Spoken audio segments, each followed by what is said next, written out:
તો આપણને પ્રશ્ન થાય કે સારા કર્મ શા માટે કરવા જોઈએ? એટલા માટે મારા વાલા કે એમ પણ જગતનો નિયમ છે, ખરાબ કર્મોથી બચવા માટે જ સારા કર્મ કરવા પડે છે. ઘઉં ઉગાડવા હોય ને તો મહેનત કરવી પડે, વાવવું પડે, પણ ઘાસ માટે કોઈ મહેનત કરે છે? એ આપોઆપ.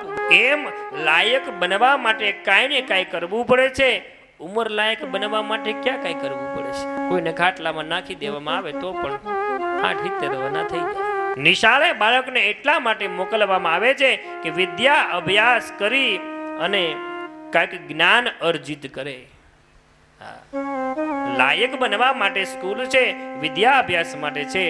ગુનો કરવાનું કોઈને શીખવવું નથી પડતું, એ માણસ આપોઆપ શીખી જાય છે.